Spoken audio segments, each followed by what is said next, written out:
We are just one sleep away from Mauricio Pochettino's first match in charge of the United States men's national team. England loses to Greece for the very first time.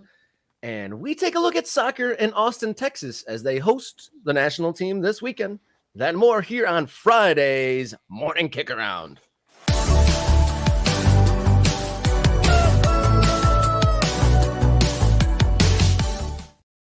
Welcome. You made it, folks. Friday morning. Welcome into the program. This is the Morning Kickaround, covering the world's favorite game from everyone's favorite country. My name's Robert Kerr, host of the program, alongside Mr. Jason Davis. How you feeling here on Friday morning? Doing good, man. I'm ready for the weekend. Ready to see Mauricio Pochettino, stalking the sideline for the U.S. men's national team. He was bringing some very high school Texas football energy to the training sessions, from what I could. Lots of intensity, wearing those shades. Have you seen that picture? You know what I'm talking about, Robert? Picture of Mauricio Pochettino looking like he belongs in Friday Night Lights or something. Yeah, that's what I'm going with. He was looking pretty cool, and you are looking pretty cool this morning. What you rocking there? Oh, this is a training kit that San Antonio FC sent me a couple years ago. I think this was their Pride Month training kit. You can see the color scheme. I guess that's value added for Toyota. They don't actually sponsor us, but when you wear a shirt, when you wear a jersey, sometimes you end up advertising for companies you don't actually intend to. So there you go. There I am with my San Antonio FC shirt. I gotta say, when I see little kids sponsored by Corona, and then when I was a little kid, I had a Liverpool kit with a Carlsberg on the front, and so that is a little odd to see. You're like, what is Carlsberg, Papa? Why? What is this? And they're like, oh, it's a drink. Oh, can I have some? No, you cannot. You're not allowed to have any Carlsberg, son. That's not yet, anyway. Not until you're older and you can choose to destroy your liver. Sorry, I'm editorializing a little bit. I didn't mean to do that. My apologies. I was actually pretty disappointed after hearing and seeing the word Carlsberg for about 15, 20 years. And the first time I tried it, I gotta say, I was a little disappointed. Oh, so okay. Carlsberg, don't watch this show. We'd be happy to take your money one day if you want to sponsor Morning Kickaround. We didn't know it was going into destroy. I would have advised Robert not to mention that he does not approve of the flavor of Carlsberg, but there you go. They do a lot of other great things. So I'm great. They're great in the community, and they do lots of positive things. So I'm sure there's some great things, and they've improved their product since I first tried it. I'm sure. Oh yeah. The recipe has improved. That's not one of those. That's not one of those brands that's been around for 100 years and hasn't changed their recipe one iota. That's facts. If you want to sponsor the show, I promise not to cast any aspersions. And if you want to do so, write us a note, morningkickaround@gmail.com. If you want to hit us up on the social media, Kickaround on X, formerly known as Twitter, and on Instagram.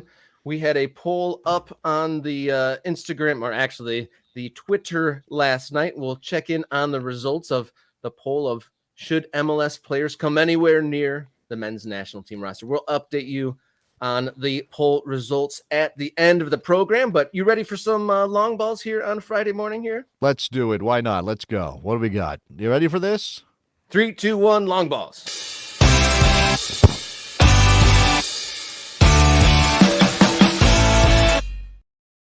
All right, it is the topic of the week. Men's national team camp with a brand new coach, Mauricio Pochettino, and we just keep on hearing how intense these sessions are, Jason. Yeah, that's the overriding narrative, the theme, right? I think we've had Jedi Robinson mentioning it. Tim Ream went on Player Manager podcast and said something about, he'd never trained for 2 hours in his 14 years with the national team.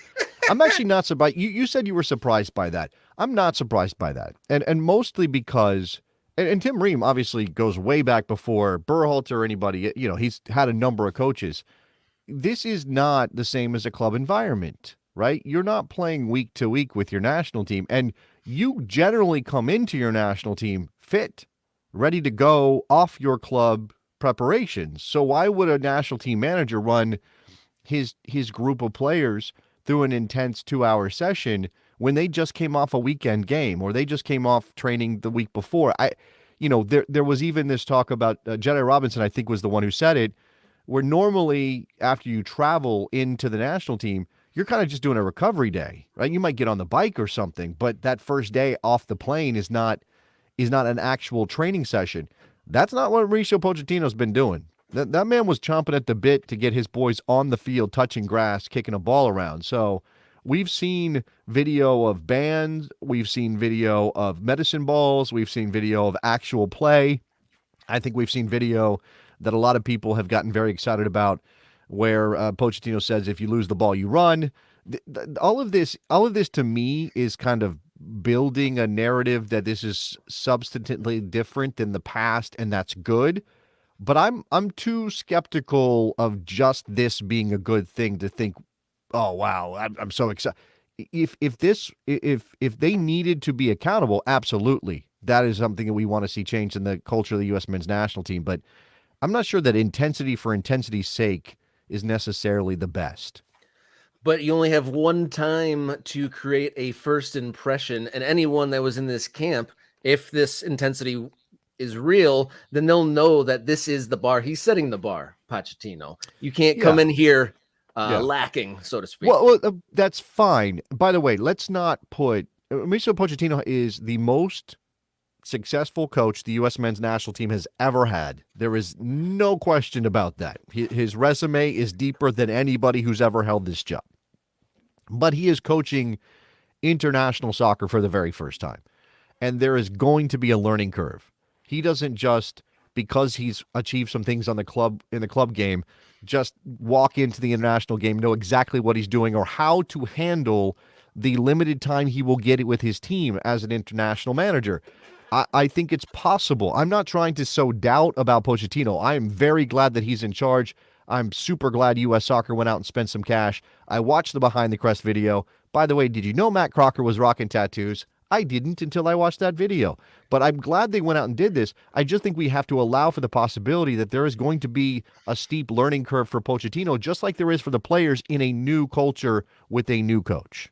Do you think that Pochettino will go from the club game to international where he didn't have experience better than Berhalter went from all kind of trying to bring that club environment to international soccer himself?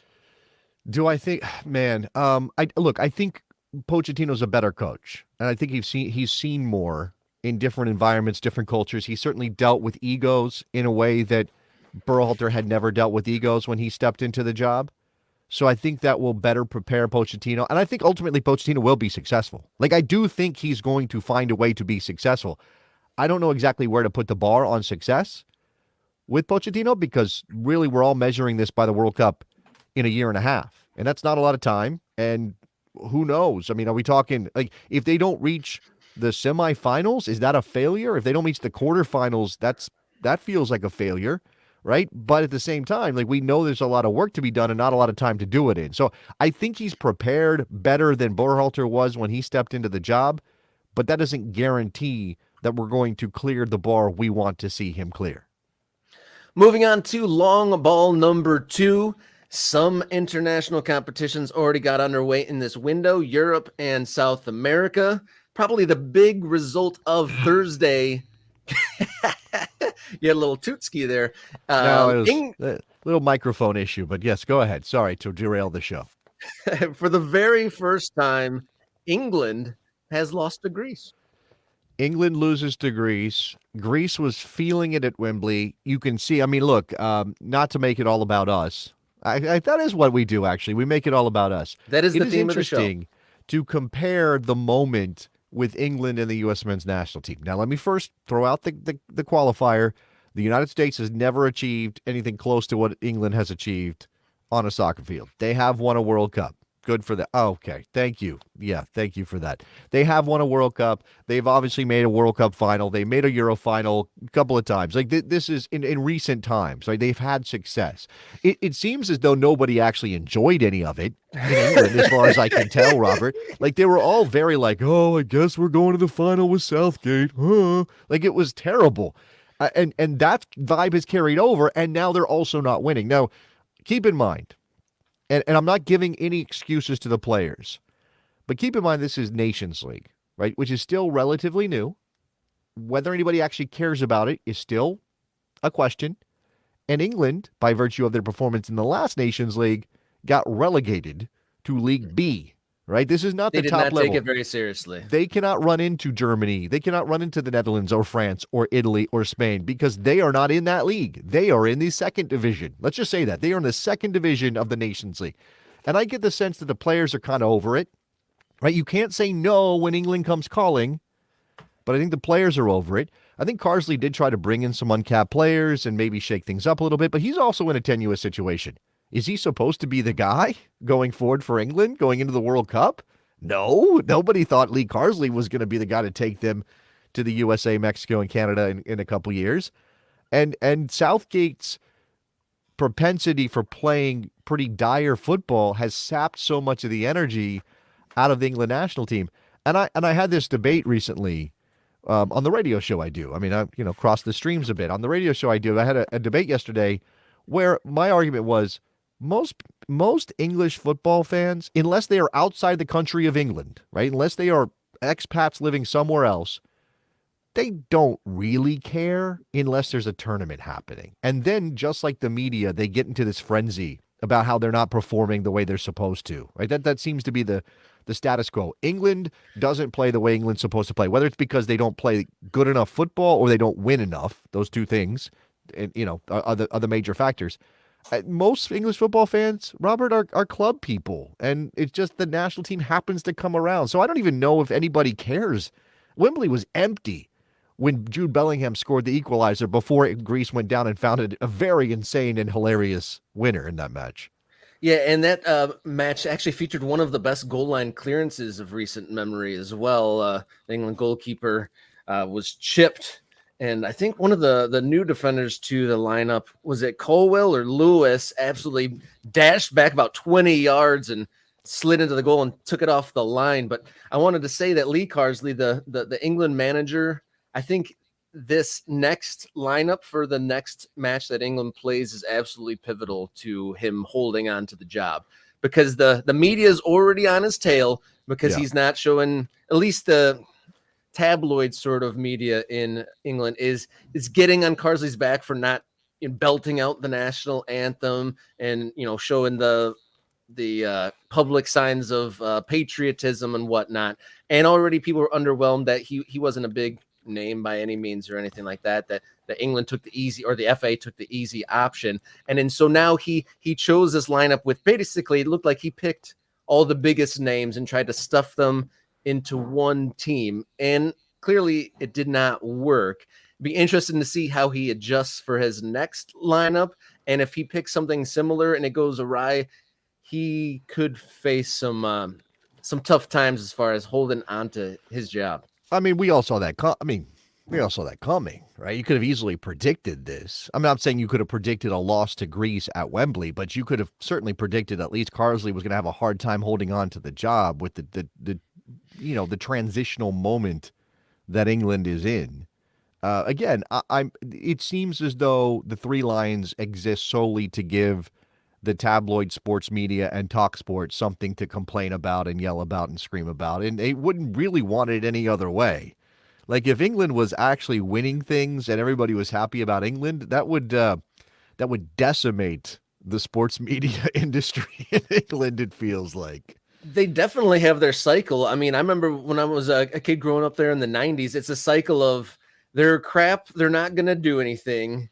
They show a little bit of life, and they get excited that these guys are going to be the ones to quote unquote bring it home. And then it, eventually, they haven't won the World Cup yet. So eventually they end a tournament on a loss. And it's like, we knew it all along, they're crap. And they usually pick like one specific person to like blame everything on.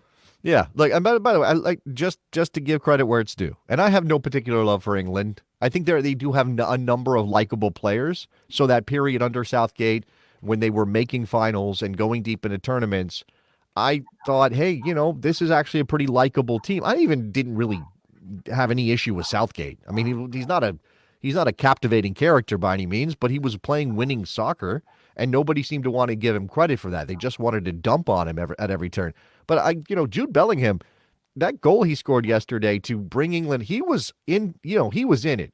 The stadium had emptied out because England fans were obviously disillusioned by the result at that point or the scoreline at that point.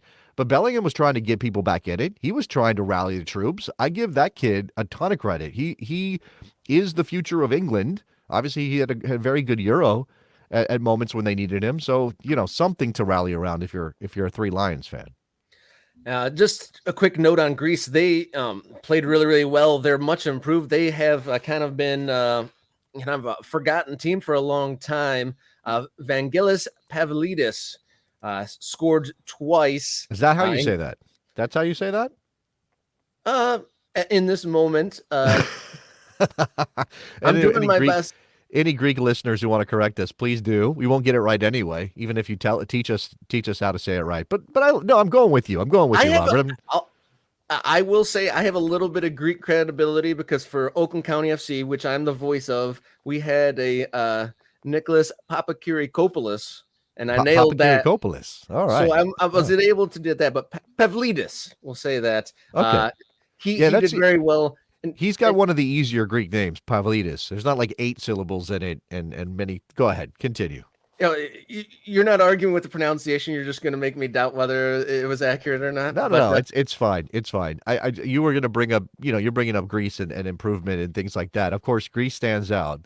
Is this the return of the pirate galleon of 2004 when they won the Euros? I don't know about any of that. I think it was way too early again, from Nations League B. I think it's way too early to say anything like that, Robert. But Greece 04 is they are the prototypical they're the team everybody talks about when they talk about winning ugly. Right? They're always the team that gets mentioned when it comes to did they act of course the subtext is did they actually deserve to win it? Right. It's not just, hey, Greece did it with free kicks and bunkering. It's also they didn't really deserve it. And we'd rather have a team that actually plays football win our tournaments. And so, but at the same time, like as an American soccer fan, as somebody whose country has never won anything outside of our region, I don't care. Like if the U.S. men's national team won the World Cup, I mean, I'm not, let me knock on wood. I'm not saying that I'm trying to speak it into existence even because that feels like testing the soccer gods.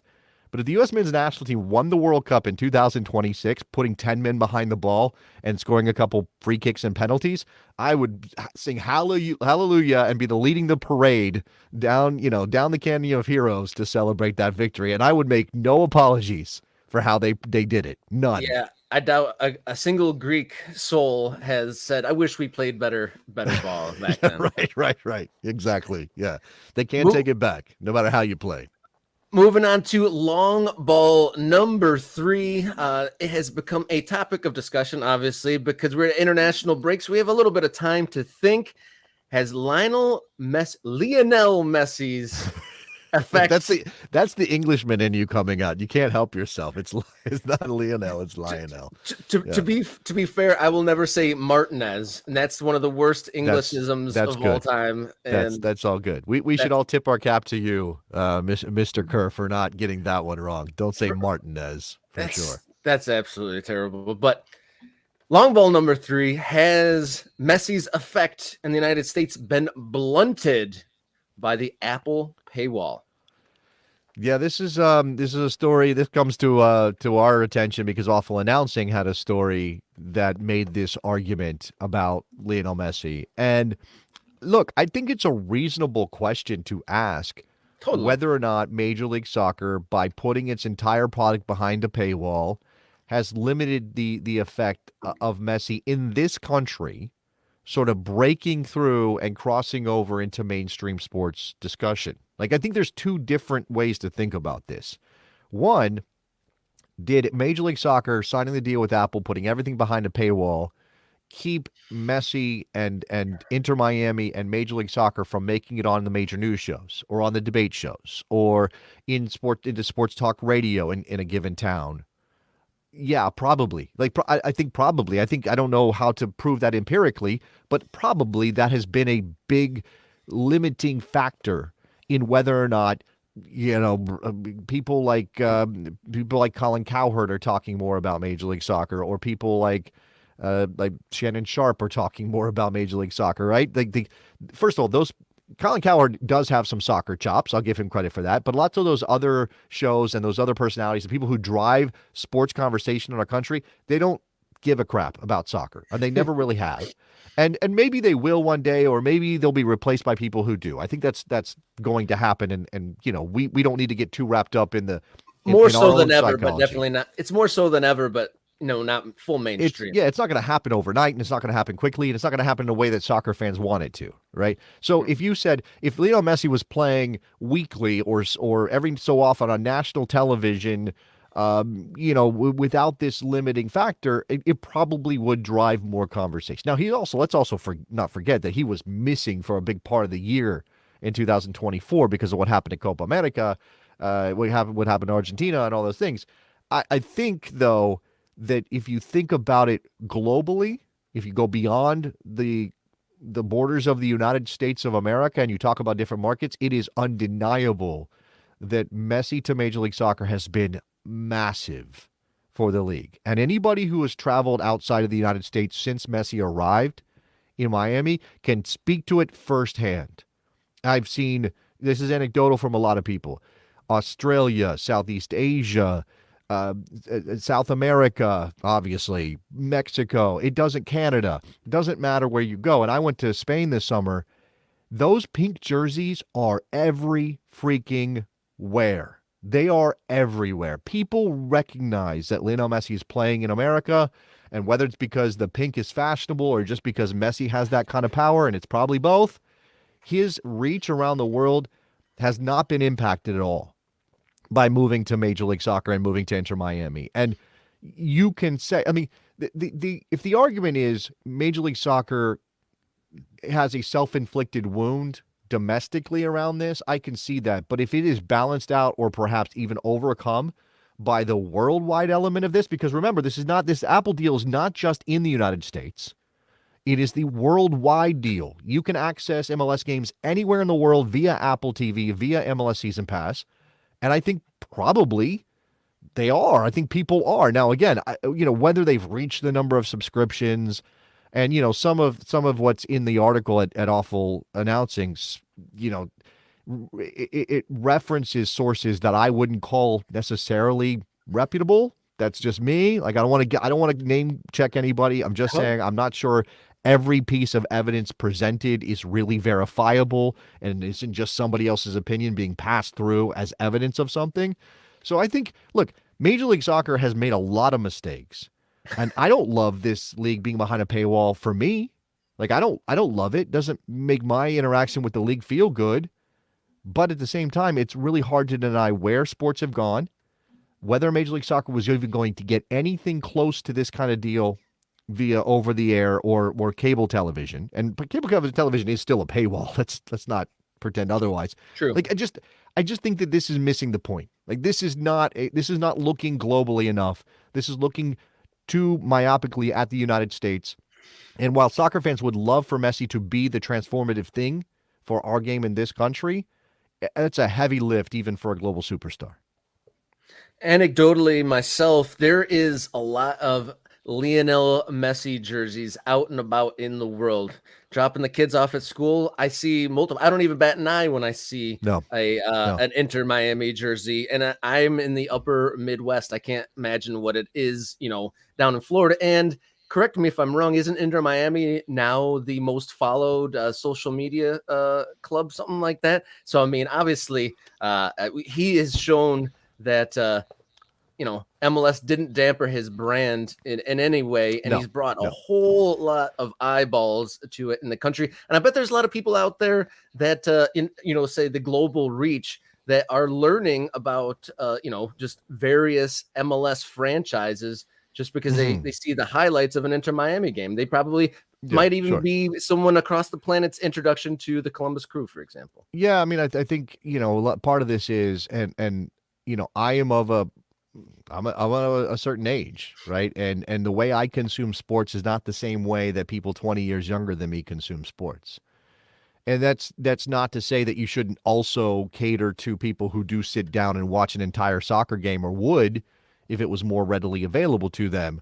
But it is to say that, younger consumers of sports, they just do it different. And Lionel Messi scoring a goal and that clip going viral, and then 10-year-olds running around in full Inter Miami kits, that is a win for Major League Soccer, and it's really hard to see it any other way for me. I mean, anecdotally, again, I knew this was big when I saw a kid, probably 7, 8 years old, in full Inter Miami gear here in Northern Virginia at a church service. I was like, whoa, that's what we're doing. Because he obviously begged his parents, I have to wear this. And they just did. All right, you know how parents do. Like, okay, whatever. Wear whatever you want. I'm not fighting with you. We got to get out the door. We got to get to the church. So What do you call it? Like an Argentine tuxedo?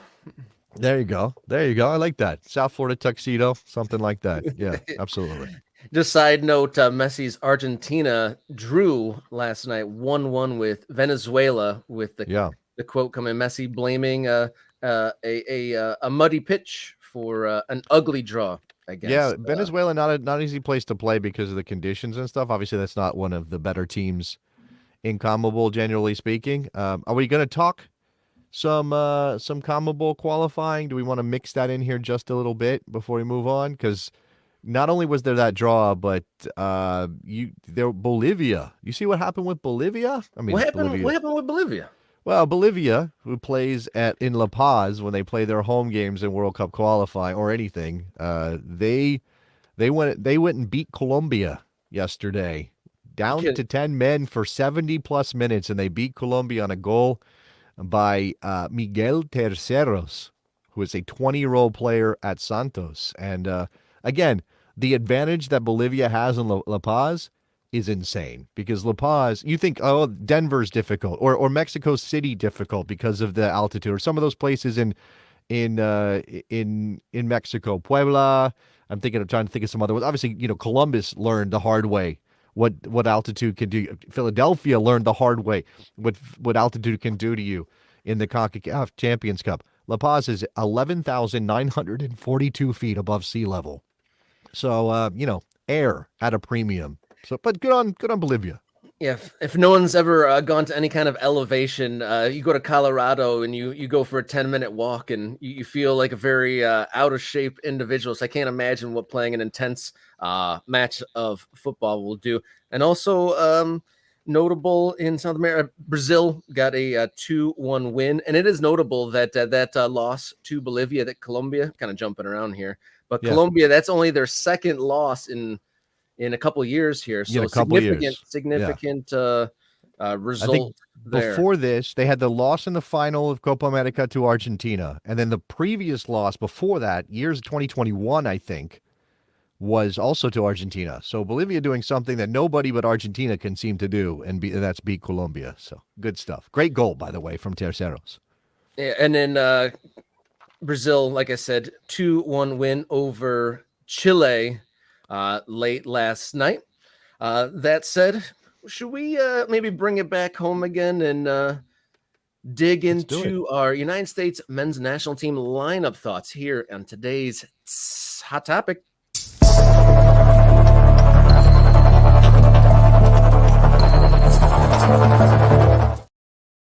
Hot topic of the day, Friday, the day before the men's national team starts a new era with a brand new coach.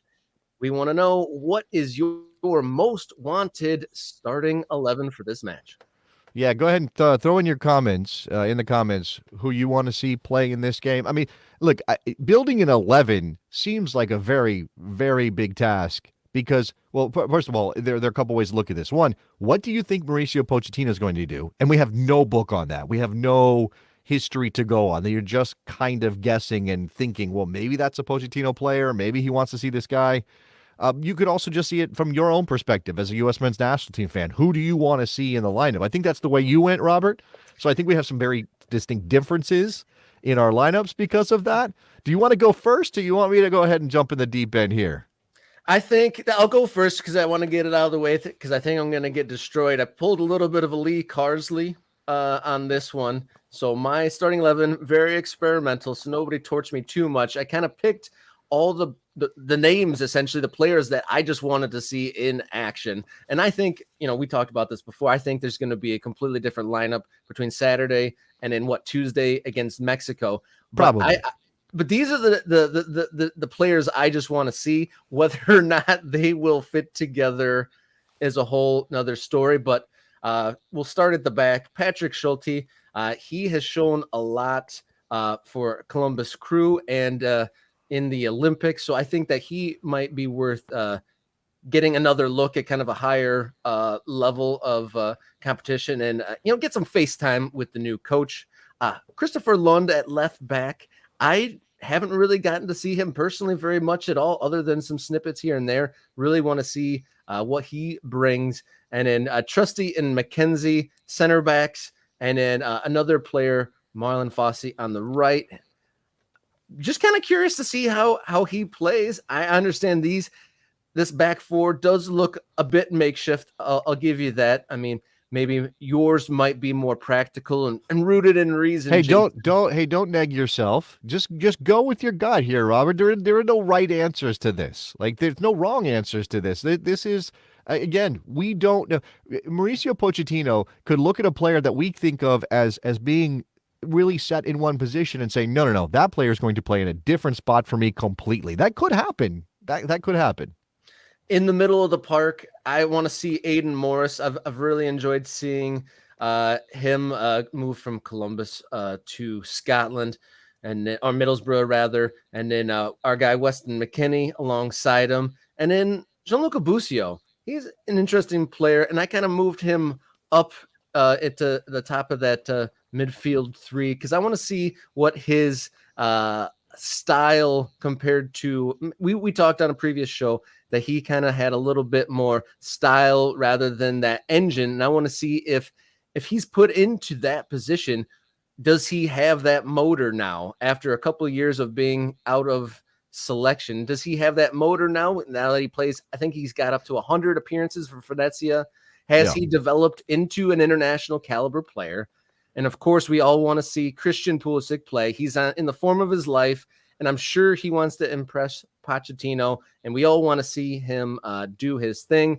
Josh Sargent, he's in great form. Kind of slotting him in on the right-hand side. I know that's not the ideal spot for him, but he is capable. And I think Ricardo Pepi, he's been kind of not utilized very much, both at club and country. So I just want to see him bust into form. I feel like one or two performances, maybe a good goal, or at least a very good performance, and that could help him kick on. Okay. I'm going to give mine before I tear yours apart. I'm not going to tear yours apart. Okay, so would it not be a good fact-finding mission to see these players? No, that absolutely. I think what I take issue is that with your potential lineup is that it does seem to throw a bunch of guys out in positions I'm not accustomed to seeing them in. All right, I pulled a little bit of a Lee Carsley. It was a bit of these are the names I want to see, whether they're okay. Functional. Let me go back. Let me go back to yours. Okay, before I bring mine up. Okay, I will. And I'm not going to tear it apart because again, we don't know. We just don't know what Pochettino's seeing in training, what he imagines this team will look like on the field. Schulte, got no problem with that. I'd like to see Schulte. It's possible that it's Schulte here and Turner against Mexico. Okay. And then again, because Turner and Horvath aren't playing and because Stefan is just back in, and you could even make an argument that he's been okay, but not that great for Colorado. I mean, that Schulte's my guy. I want to see that. Across the back. Okay. Yeah. Look, if you're going to play Robinson against Mexico and you also want to see Lund, no problem there. No issue at all. McKenzie and Trusty. I do think it's kind of like almost like a Yahtzee situation. You're just going to shake up the center backs and toss them out and see what combination comes up. Like we have no established partnership. No, It's a clean well, slate almost. because Chris Richards is injured, it is a clean slate. I think probably so. Tim Ream seems to be the connective tissue here, and it definitely feels okay. The way that I reason this out, without actually knowing, is that Mauricio Pochettino knows Tim Ream. Okay? He coached against him. He has a sense of who Tim Ream is. I'm sure he's talked to Tim Ream. Tim Ream is coaching material, I think, and potentially the kind of guy that can help the team adjust to Pochettino's leadership while on the field, or it could be on the sideline. In this case, again, against the weaker opponent of the two, I have no issue with you picking McKenzie and Trusty. And when we get to my lineup, you'll see where I'm similar. Fossey, absolutely. And while I have nothing but love for Joe Scally, Marlon Fossey is more exciting going up the field, and especially against a team where you feel like you're going to have more control of the game and the ability to attack well. Let's send Fossey out there and see what he does against Panama. Okay. The midfield is a little bit messy for me, only because I don't think Gianluca Busio plays that high up the field for anybody, club nor country. So I guess that brings up the question of the midfielders available. Who is the best passer? Probably, well, okay, Busio's the best distributor, but I don't know that you can. Okay, Busio doesn't do enough defensive work for me to feel comfortable putting him in there as a lone pivot, and that means you have a double pivot, but you don't have Busio in one of those spots. I think more likely from what you've got is McKennie ahead of Morris and Busio, potentially with Morris having freedom to go forward, right, and then McKennie and Morris kind of playing both as eights and Busio as a six, with Morris helping defensively, right, because Morris has strong defensive abilities. We've already seen it with Middlesbrough. We saw it with Columbus. I think Morris is a good passer. I think he is. I think he's a very good passer. And I think you want to get him in spots where he can show that off in addition to the engine that he's got. So this midfield can work. I just don't think it's going to work like the way that you envision it. I think Busio probably plays a lot deeper here because that's more natural for him. The front line is, again, it's almost a Yahtzee situation. Pulisic, we know, is a left-sided player for the national team. He's a right-sided player for Milan. I think it's possible Pochettino says, let's roll you out on the right, but there's not an obvious player on the left. Pepe, I love Ricardo Pepe. I'm wishing for his moment to come at PSV Eindhoven where he can be the starter and show us what he can do with multiple games and minutes. Sargent he's versatile, and he's played out there with Norwich, but I think Sargent is the prototypical, out of this group, he is the best fit for Pochettino center forward, in my mind. I think Sargent is that guy. Now, whether Pochettino wants to see Sargent out of the gates in the very first game against Panama, or if he waits for Mexico, I don't know that part, right? That's the part I don't know. So I have again, I'm picking it apart a little bit, but it's not crazy. No, but that's the fun of this, right? Is like we're picking it, and this is a new era, so it's hard to say what we'll see until tomorrow. Okay, so here's mine. It's a slightly different look. I have a single pivot. I have Morris there in that spot. I don't have Busio on the field. Tillman is the only spot here. Okay, let me go through the whole thing for anybody. Okay, so Schulte, yes, same thing. I think what I thought was very first game. Who cares about the opponent? Throw out the best possible team to see if whatever you've been imparting upon them works in this particular match, right? Who cares if it's Panama or Mexico, whatever. Now, he may want to see more players, and again, you could say, well, Mexico's the stronger opponent, so you're going to play the better players against Mexico, but I don't know. Again, I could be very wrong about this. Schulte, Jedi Robinson, he's the number one left back. For me, he needs to be on the field to start the Pochettino era. I got Ream and Trusty. Again, Ream probably won't be there in 2026. He's not saying he doesn't want to be there. He's saying he does. And I do think that there's something to be said for, do you give him minutes when you are not sure he will be in your team for the tournament that you are building up to? But as I said before, there's also let's see it work. Maybe you bring along some other players behind him. I got Fossey at right back. I got Trusty. McKenzie, could be either one of those. I think that's a coin flip for me. I have Morris again in that defensive midfield position. McKennie and Tillman, and there'll be some moving around, but I like Tillman higher up. I like McKennie higher up the field, and I think you need somebody with some passing ability in that spot. You put Busio, I think Tillman's the guy. That's where he plays for PSV Eindhoven. Pulisic on one side, on the left, Haji Wright, that could be somebody else. I mean, I don't think it's going to be Pepe, probably. It could be Brendan Aronson. Brendan Aronson could also be in the midfield. I think Brendan Aronson has Pochettino-type attributes that may bring him into frame here. And then I got Josh Sargent. I think this is also what I want to see. I want to see Josh Sargent get a start at center forward for the United States and potentially score some goals. That would be very exciting to see. And I'll give you kudos. This definitely seems much more of a practical approach. Like I didn't want to put Tim Ream in just because we know what he is, but for practicality of actually having an anchor and experience, I understand why you put him in there. And I do that front is very exciting. I'll admit. Seeing the counterattacks, I can just picture McKennie tackling, winning the ball away, Tillman getting the ball, and seeing Pulisic, Sargent, and Wright all streaming up the field. Well, you can attack with, you can have all five of those guys in that front five within 18, 20 yards of the goal. And again, hopefully they're not getting in each other's way and there's some semblance of a plan. But I think, it's possible. Again, so Orius Tosh saying that Haji for me is the ultimate rotation striker and late game sub up top. I don't like him on the wing. That's fair. I think that's a reasonable thing to say.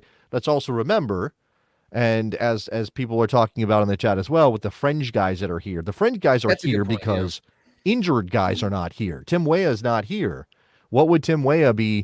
What would his role be? Would he be just deployed on the right as always, or would we see something different? I mean, again, I think it's kind of not realistic to think that Pochettino is going to overhaul everything. Of course not. But I do think there are some spots in there where he could make some changes that would impact the look of this team going into the future. Exciting forwards. You think they'll be all the way up 5 pushing up? I guess. Well, I'm saying that there will be moments when the U.S. is in possession where you will have 6 American players within 30 yards of goal, right? And then, part of that is if the ball turns over, again, I come back to what we've heard about training. We come back to Pochettino's principles of play. He is a coach who advocates for winning the ball back high up the field when you turn it over. And if you have 6 players within 30 yards of goal, if you turn the ball over, you need those 6 players to converge and press and re-win the ball so that you can, first of all, not give up those counterattacking opportunities, but second of all, potentially catch the other team unorganized so that you can go find a chance to score goals. Right? Totally agree. And that kind of brings up Nate's comment here. I don't really care who plays as long as we have some biting tackles and a bunch of guys who work hard, look like they're proud of their selection and what they're representing. And that was going to be my next question is, from this very, very early stage, what is it from the group that you'd like to see like what would be different that you'd like to see? Man, I'd like the effort is definitely a thing. I mean, clearly effort is an issue here, or has effort, the commitment. I think these guys care, but I do think that there was a culture that was sort of baked in. Like, you just show up, you just go out there, you run around, especially in a friendly. Like, I want to see that they care very much about not just doing okay, but sending a message, right? Like, go out there and crush Panama. Like, just absolutely crush them. Take them down 5-0 in Austin. Like, this team is capable of doing that. So let's see that happen. Let's see an immediate desire to go score goals, and then not to let down, not to pull back or let off the gas. Like, let's see them continually go after. And with 6 substitutions in a friendly, we are going to see a lot of guys, even in this game, that we haven't mentioned. So when that group comes on, when the line change happens, or whatever you want to call it, I want to see those players be them going after it. I do think, we don't need to see players bring the ball up the field and not be sure what to do with it. Like, I want them to show some individual expression, but be confident of playing with one another, almost like, and this is, Pochettino can only do so much, but he has talked about not being overcomplicated with his instructions initially. I want to just see them play. Like, I just want to see the fun of this. I want to see energy and excitement. And I know those are generalizations, but that's pretty much all we can ask for right now. the evolution of the team, right? I mean, kudos, he's not getting a lot right now, but Greg Berhalter, to his credit, he did foster an environment where, 2018, 2019, when they came in, the program was in tatters. He made almost like a safe space for a core of young players, very young players, a place that they wanted to go, wanted to play. Yeah. They were all kind of friends and buddy and all that. And it was a cool place to be. But I want to see that evolution now. So they kind of got that base. There's a culture set. Now, can we get to the next level where guys, maybe they're getting so competitive with each other. Maybe we see, training bus stops and people like competing tooth and nail to get the spots there and be competing with each other even harder with the spots rather than this is where we come back and play with our friends. Yeah, that's what we need to see, right? Like, I'm sure as a player, it's nice to have what kind of amounts to a break from your intense club situation. I mean, some of these guys have that, other guys don't. Right. There was the interesting comments that we had from Pochettino where he said, I mean, this is why we put up the poll about MLS players. He said, maybe it's better to be playing in MLS than to be sitting on the bench in Europe. By the way, somebody asked about Luca de la Torre earlier in the chat. I do not know. I'm not aware of an injury to Luca de la Torre.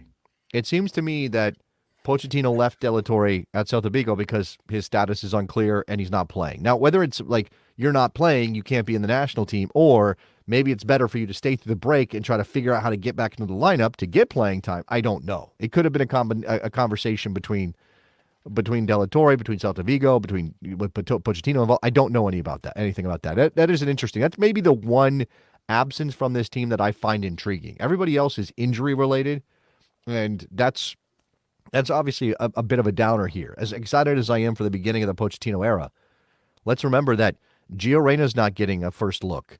Tim Weah is not getting a first look. Tyler Adams is not getting a first look. I'm missing Serginho Dest. Serginho Dest is not getting it. He's getting his hair cut while wearing a smock with his initials on it instead. So, these are important times, and those guys are missing, and that stinks. Fowler and Balogun. Yeah, the list of people not in here, and to the point, there's a lot of fringe guys in this camp, so a lot of players trying to make their mark. USA take on Panama in Austin, Texas, 9:00 on Saturday night. Speaking of Austin, Texas, let's switch on up and go to our brand new segment, Get to Know Your District.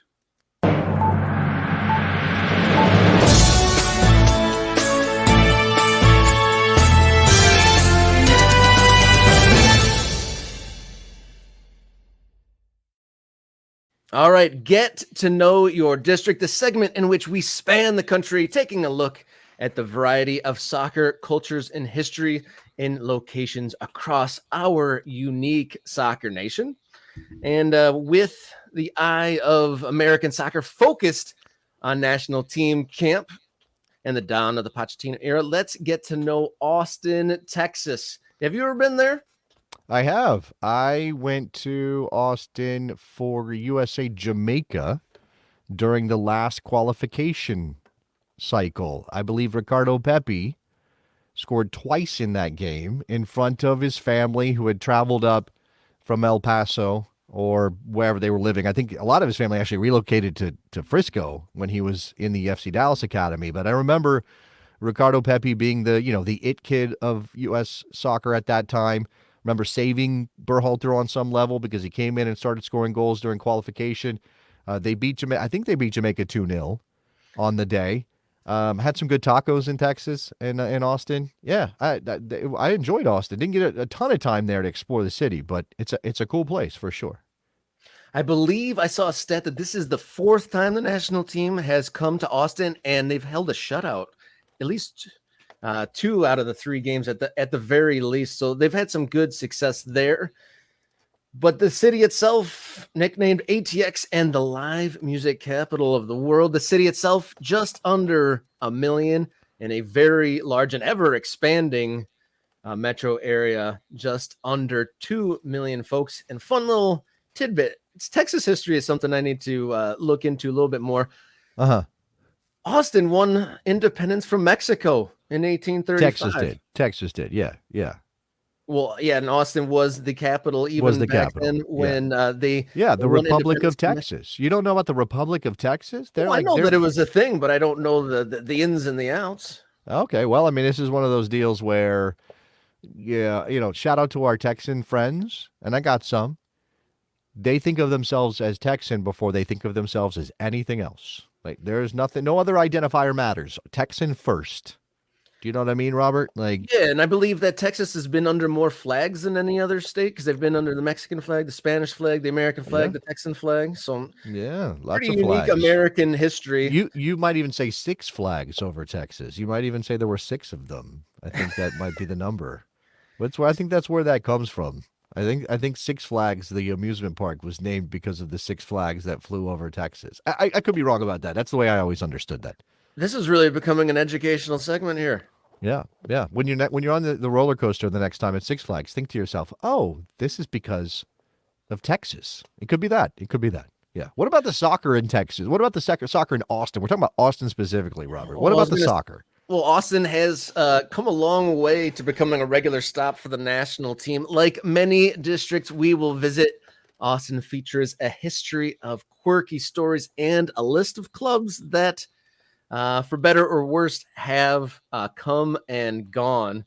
One of the teams we're going to look at here, the second logo here, the Austin Aztecs, one of my favorite spellings of a club because in of the big World Soccer. T, the little Z, the big T. It's almost like a NyQuil situation. Big Z, little Z, big T, right? Kind of like a little Y, big bleeping Q. Like some people my age will remember what that reference, where that reference comes from. Not everybody will, but yeah. Okay, correct me if I'm wrong. And you were the one who did the research on this, Robert. So any mistakes, I'm putting squarely in your lap. It's not my fault. Texas people, don't come at me. I'm just kidding. I'm just kidding. That's This not is fair. a great opportunity. If you'd like to participate and tell stories from your specific soccer district, hit us up Yes. at morningkickaround@gmail.com because part of the segment is we do want story time from folks that have experienced the districts. We're going to try to cover as many places across this beautiful soccer nation. But yeah, the Austin Aztecs kicked off, I think they started off in the PDL and eventually moved on to USL. What's up? Robert, I have a little bit of knowledge about the history of the Austin Aztecs, and what I'll say here is that you're actually, and I'm not blaming you because it is confusing. American soccer is weird. That's another thing we're going to be talking about on this show quite a bit. American soccer is weird. There were 2 different versions of the Austin Aztecs. There was not one. There were 2. This is one logo. I believe this is the second Austin Aztecs that you have brought to the table here. That went from 2011 to 2017. Yes, right? the other one looks very much like the current FC Dallas one with the red, white, and blue. They have a red, white, and blue. There's a Texas star in there. There's some stripes. It almost feels a little Atletico Madrid like, right? The stripes in the badge. Totally different color scheme. That club moved from Austin to become Orlando City, which then became Orlando City of Major League Soccer. That club, the original Austin Aztecs, founded in 2008 rather, moved to Orlando in 2010, just a couple years. The guy who was the owner of that team, Phil Rollins, is the guy who moved the team to Orlando. He even took his coach with him. Adrian Heath went with him from Austin to Orlando, was the coach of Orlando City in the second division, won things, and then got promoted, of course, in scare quotes, to Major League Soccer. And Adrian Heath, of course, the first ever head coach of Orlando City. So this is Austin has had a couple different versions of this team before, obviously, we get to the MLS history, or I'm sorry, Austin Bold, which also deserves a mention here, which is really hard to kind of squeeze into all of this. Another team on this list that had a short history, Austin Bold. They what did you say? The Bold logos, I don't know if bold is the right word for their branding, but they launched in 2018 only to be undone in 2021 when by Austin the arrival FC, of Austin FC. by the arrival of Austin FC. Yeah. And this is after, so I remember I had to actually, this was kind of a, I dusted off the memory and I had completely forgot about the Austin Bold. And I remember there being a little bit of uproar when they went away because MLS came to town. Yeah, But this is one of those situations though, Robert, where this kind of happened in St. Louis too, right? yeah, Before yeah.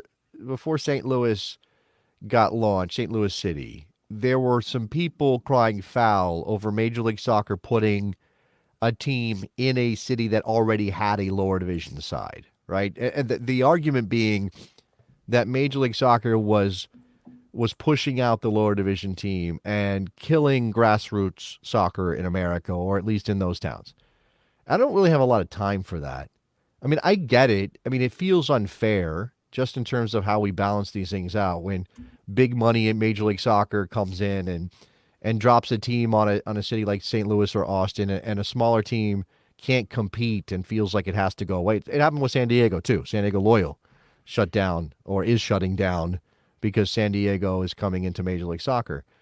But man, these clubs, not St. Louis so much. St. Louis actually had some history and was doing okay, I think, from a cultural standpoint.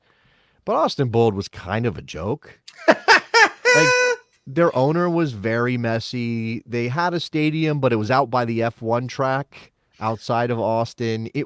This was not like this didn't feel like something that was really going to grab Austin soccer culture, buy the whats and like make it a thing and grow into something big. This is not Detroit City FC, right? This is not Chattanooga. This is not some real plucky grassroots club started by some friends who got together and they made a thing and everybody fell in love with it. Now it's got its real, true organic culture. That's not what Austin Bold was, people. So I'm not shedding any tears for Austin Bold.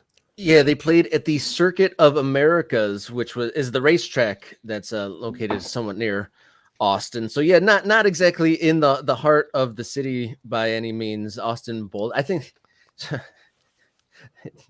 kind of a joke. That's pretty funny that you said that. I mean, look, we have to stop being so precious about these things and admit when some of the stuff that's happened is ridiculous.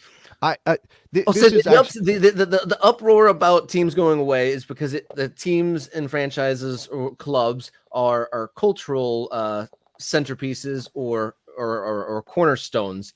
Well, and then when they're replaced or moved, it upsets people. But you're Sure. saying in this case, Austin Bold was no cultural centerpiece. Yeah, look, I mean, I'm sure there were fans of Austin Bold who were disappointed when they collapsed or when they folded and Major League Soccer bullied their way into the market. I'm sure that's a thing, right? I get it.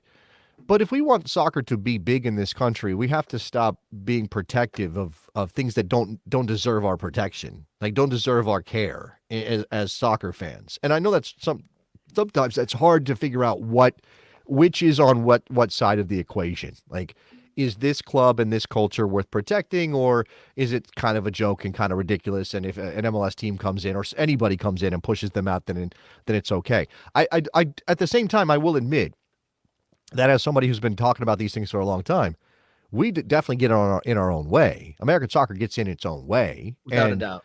and cannibalizes itself on a level that is distressing. That has happened a lot. And I've said this, my grand theory of this, of course, is that, every league is its own business. And rather than operating for the greater good of soccer or having some cultural glue that holds us all together and keeps us moving in the same direction, everybody is just fighting everybody else for market share, right? It's sort of the fact that we launched all these things so late in modern history means that capitalism drives rather than this notion of like, oh, this represents our community. And I don't know how to put that genie back in the bottle. Like, I don't know how to go back and rewind and have these clubs be more organic or more community focused or more, we do get a Chattanooga every now and then. We do get a Detroit every now and then. But then lots of times we don't, or lots of times we have clubs that have some history that get gobbled up or swallowed or bullied out of a market because Major League Soccer decided they covered that market. And that feels unfair. It feels gross. It feels wrong. But I don't know what the alternative is. And again, we can also admit, even if in general that's not cool, even if in general it's not great, we can also admit that sometimes it's better. Sometimes the upshot is it's actually better for Austin FC to have a Major League Soccer team. Whatever you think of Anthony Precourt, and I'm not the guy's biggest fan, okay? I'm not. Whatever you think of Anthony Precourt, to have their own soccer stadium with, with money behind it and an effort to make Austin matter nationally, like that's better than the fly by night kind of operation, or the speculative operation in most cases that happens with some of these minor league soccer teams. And we yeah, don't. There's not I the don't know, modesty man. or the patience, really, at this juncture in the timeline. There's not the modesty or the patience to be like, hey, let's start small and just like build bit by bit. I mean, Yeah, well, that is a thing, but again, people don't have the patience. You're right. People don't have the patience. So this is a good quote, good comment here. Placata. For 80 years, soccer went nowhere, so I always find it hilarious that the 5 people that cared about those things act like there's any kind of real tradition. I don't know that I would say throw all of it out the window and none of it really matters. And I know this is just a comment. It's kind of hard to build nuance in, so I appreciate the comment at all. But I don't want to toss it all out. But yeah, there's some of that. There's some of that, like, it doesn't really amount to much. So it's not really a tragedy when it gets dumped into oblivion. But there are other stories. The fact that Austin, the original Austin Aztecs, felt the need to move to Orlando. And by the way, again, this is also part of it. That a guy like Phil Rollins starts a soccer team in Austin because, hey, it's cool. It'd be cool if Austin had a soccer team. But he did it as an Englishman.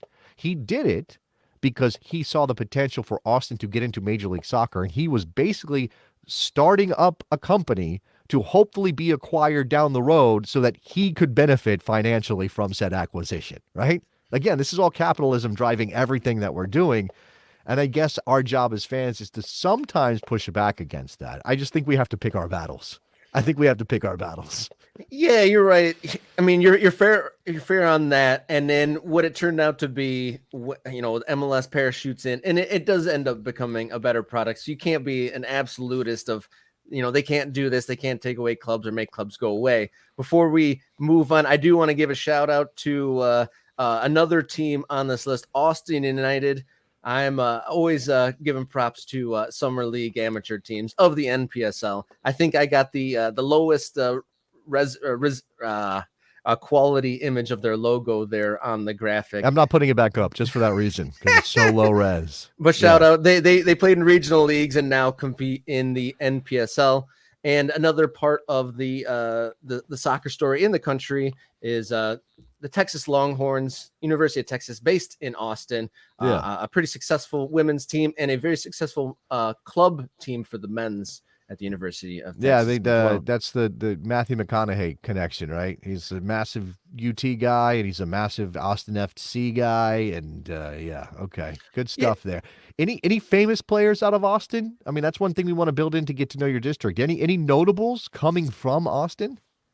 When I scanned through the Austin player pool, there was a lot of players that ended up playing in these Austin Aztecs and the Austin Bowl. There wasn't too many folks I saw in my cursory research that kicked on and became national names by any means. And feel free to write us in at morningkickaround@gmail.com if there's a name that I've totally missed. But there were a handful of players that had some success for the Aztecs and whatnot, but we want to be fact checked.